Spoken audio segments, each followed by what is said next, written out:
செழிப்பான வாழ்க்கையும் ஆரோக்கியமான வாழ்க்கையையும் தேவன் நமக்கென்று ஆயத்தம் பண்ணி வைத்திருக்கிறார். அவர் சிலுவைக்கு போனது ஏதோ பாவத்தை சுமந்து தீர்க்கிறதுக்கு மாத்திரமல்ல.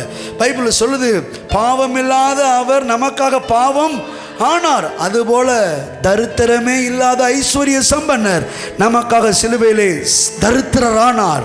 ஏன் தெரியுமா? நீங்களும் நானும் ஐஸ்வர்யமாய் வாழுவதற்காக, எப்படி பாவமில்லாமல் வாழ்வதற்கு அவர் பாவத்தை சுமந்தாரோ, அதே போல தரித்திரம் இல்லாமல், கடன் பிரச்சனை இல்லாமல், வறுமை இல்லாமல் வாழுகிறதுக்காகவே இயேசு சிலுவையிலே தரித்திரர் ஆனார்.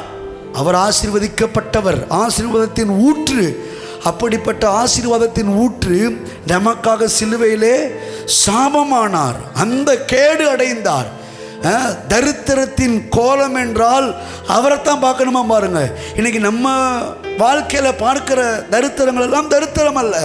ஒரிஜினலாக தரித்திரம்னா என்னன்னு கேட்டிங்கன்னா, முழுக்க முழுக்க பசி, முழுக்க முழுக்க தாகம், முழுக்க முழுக்க நிர்வாணம், ஒட்டு துணி கூட இல்லாதபடிக்கு வாழுகிற அந்த நிலைமைக்கு பேர் தான் தரித்திரம். அப்படிப்பட்ட வாழ்க்கை இந்த உலகத்தில் யாரும் வாழலை. ஆனால் இயேசு அதை அனுபவித்தார்.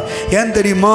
நீங்களும் நானும் அலங்காரமான ஆடைகளை போட்டு அனுபவிக்கும்படி சிலுவையில் இயேசு தரித்திரமானார். அந்த கேடு அடைந்தார். அந்த அளவுக்கு மோசமான நிலைமையை இயேசு ஏற்றுக்கொண்டார். எதுக்கு தெரியுமா? நீங்கள் நான் நல்லா இருப்பதற்காக.